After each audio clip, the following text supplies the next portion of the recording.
camp set up by the Lakota water protectors fighting the $3.8 billion Dakota Access Pipeline has been largely vacated after protesters were ordered to leave the camp on Wednesday. Police arrested, we believe, 10 people.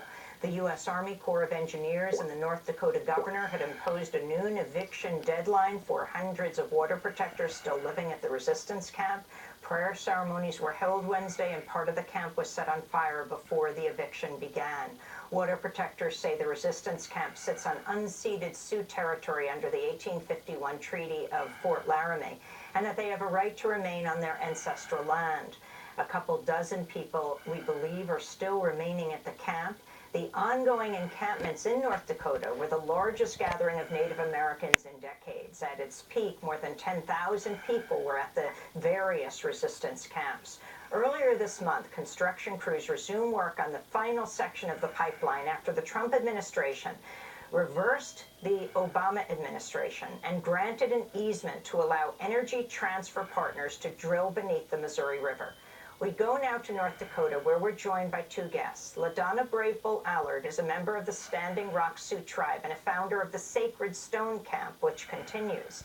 Linda Black Elk is an ethnobotanist and head of the Medic and Healer Council at Standing Rock. Why don't we begin with LaDonna Brave Bull Allard? You run the Sacred Stone Camp, which is on your property. But the main resistance camp, people were evicted yesterday and arrested. Can you tell us what happened? So at the Oshete-Shakoan camp, the people were given a 2 o'clock deadline to leave the camp. And we had like a small snowstorm that came in and also rain. And right now, to get people in, and about 4:30 or so, they arrested some media people. And that was about 10 people that got arrested yesterday, mostly all media. And the police and National Guard and stuff backed off and said they would be in the camp at 9 o'clock this morning. Today, in just a few hours, you're an hour behind Eastern Standard Time. Your camp, however, Sacred Stone Camp, are people still encamped there? Because of so many people coming in. Headed, and why it's important to you. Well, the whole reason that I got involved in this, I live on Standing Rock and my children are from here. They're members of the Standing Rock Nation. And the whole reason I got involved is because I couldn't stand to see the legacy that their ancestors have left them to be destroyed yet again or to be threatened yet again. And so I got involved to protect the water. But I realized that this is about more than just water. This is, of course, about treaty rights also. This is about the protection of sacred sites.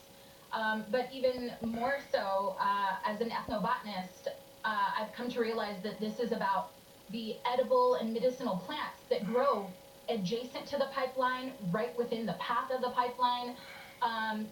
This pipeline is akin to cultural genocide. So, I know that I have to stand up and keep fighting. And yesterday, this eviction from the large camp, it's just a part of the process. I'm not deterred at all. LaDonna isn't deterred at all. We know we have to keep standing.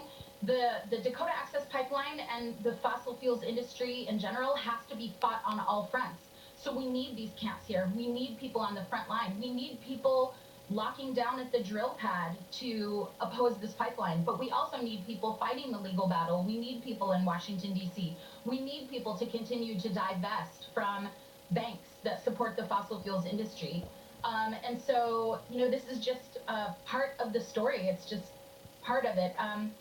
We have people who have moved into LaDonna's Sacred Stone Camp, but we also have people who are going down to Texas.